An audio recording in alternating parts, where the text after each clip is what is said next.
From Jay Z's infamous 2014 elevator incident to the mysterious lyrics in Beyonce's Lemonade, there were subtle clues all along that hinted at challenges within their marriage. Let's take a deep dive into all the red flags. Behind the dazzling smiles, sold-out tours, and meticulously crafted personas lies a marriage shrouded in mystery. Jay Z and Beyonce have masterfully manipulated their public image, but beneath the facade of perfection, whispers of turmoil linger. And let it be known that there is so much history between Jay and Bey, so it would be almost impossible to discuss every red flag, but I want to start by digging into the hidden warnings overlooked by the masses that expose the complexities of their relationship. The truth is basically hidden in plain sight. So there have been so many subtle hints from Beyonce, like especially through her music and albums, that Jay Z has cheated on her. In 2016, on Beyonce's Lemonade album, Beyonce seemingly confronts Jay Z about his infidelity in her song Pray You Catch Me, where she says, "You can taste the dishonesty, it's all over your breath." In her other song on the same album, Hold Up, she references a woman rocking her man's chain, implying Jay Z's affair. And then there's also Sorry with the iconic Becky with the good hairline, which was widely interpreted as referencing Jay Z's mistress. So that is like a lot of hints, and those are just 3 examples, but 2 other songs on the same album also hint at infidelity and lies. So maybe it's time to go re-listen to Lemonade and hear for yourself. Hey, like who knows, maybe you'll find some that no one else has before. Now fast forward to Beyonce's 2022 album Renaissance, Beyonce confidently asserts, "I'm one of one, I'm number one, I'm the only one, don't even waste your time trying to compete with me." That sentence alone definitely makes you wonder, like, who's she talking to or about? A lot of fans solidified their suspicion that Jay Z was unfaithful once he appeared on David Letterman's Netflix show, My Next Guest Needs No Introduction. Jay Z actually said, "I have a beautiful wife who is understanding and knew that I am not the worst of what I've done. And we did the hard work of going to therapy." So this begs the question, if Jay Z cheated on Beyonce, who did he cheat on her with? And there has actually been like a lot of theories, like Rita Ora, Rachel Roy, Gwyneth Paltrow, but they've all denied meddling in the rapper's marriage. Now, rewind to an interview Jay Z did with the New York Times in 2017, Jay Z acknowledged infidelity, stating he was in denial about it, and also in 2018 on the Ellen DeGeneres show, he emphasized learning from his mistakes.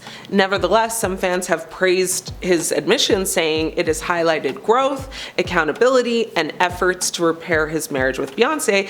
But as you can imagine, the Beyhive, like to this day, are having none of it, and so they're like ready to ride it on. This may not be a red flag to you, but to me it is. And they say love is love, but age gaps between couples are like simply hard to ignore. Jay Z is 12 years older than Beyonce. And while someone who is like 40 dating a 52-year-old seems perfectly fine, a 19-year-old dating a 31-year-old, I don't know, that just doesn't sit right in my spirit. However, age is but a number in their case, as it didn't stop them from beginning their love story.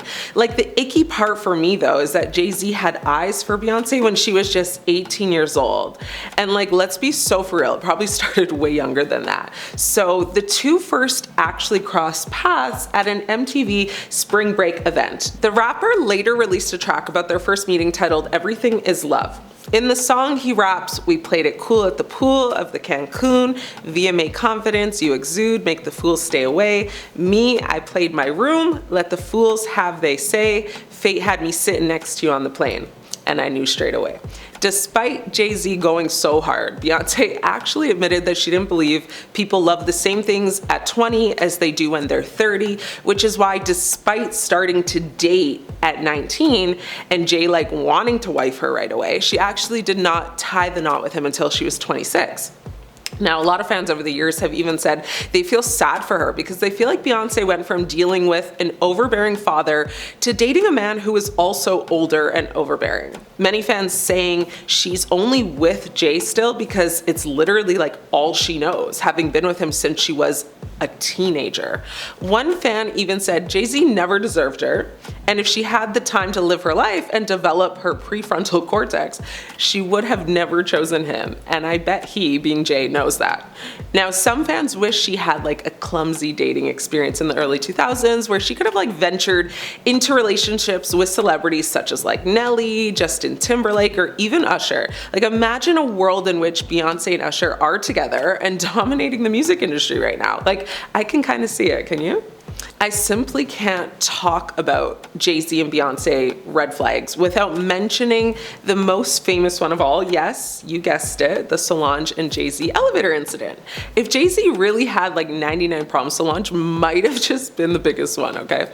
So it was like the elevator fight seen around the world following the 2014 Met Gala. Like, obtained video footage showed Beyoncé, her sister Solange, and Jay Z getting into an elevator together. A huge fight ensued shortly after, and with surveillance footage showing Solange literally lunging at the rapper and hitting him multiple times before being physically restrained by security. Beyonce actually didn't appear to make much of an effort to intervene at all, and honestly, she just stood there watching. I would have loved to be a fly on that elevator wall that moment. Listen, the video was about like 3 minutes long, and the hotel security was so mad it got leaked, but like, whoever leaked it probably got the biggest bag from doing so, like allegedly $250K. So the only thing that could have made that bag even bigger would have been like some audio to go along with it. Needless to say, the employee got fired immediately, but I bet he wasn't even mad. And the trio then released a joint statement simply saying, "We've worked through it," and both parties actually did decline to press charges. Now, although not much has come out recently that would give more details on what exactly happened in the elevator that night, Jay Z shortly after the incident did say in an interview that this incident with Solange was like a one-time thing. They had one disagreement ever, like, and before and after, that's it. They've been cool. He then went on to say Solange is like his sister. He'll always protect her. And like, quote unquote, he said, "It ain't nothing." Solange made a tweet on May 14th, 2014, which was one day before their joint statement that read, "I love my sister and I love my brother." Beyonce, however, and in typical fashion, remained completely silent the whole time. Like, no public statement, no tweets, nothing. Of course, there are so many theories on what caused this altercation, and a few speculated reasons consist of Jay Z's business dealings, because allegedly there was a disagreement over Roc Nation's involvement with Solange's music. But the most common theme of speculation is, of course, geared towards personal issues Bey and Jay were having, like the lies and infidelity. Now, one of the funnier theories is that Jay Z apparently had spoiled like the Game of Thrones ending, for which caused the attack. But considering the pair's silence on the disappointing series finale, it seems now that they might not even watch the show. Another wild theory is that Solange is just like a nasty drunk, but that has been debunked because it would be proven later that she wasn't intoxicated at all. Well, the incident is very much water under the bridge, and although we all want to know, we might not actually ever find out what caused this brawl, and maybe it's actually better that way. What are your thoughts on this? Do you have your own theories on what could have provoked Solange to attack Jay? I'm your host, Ashley. It's been great catching up.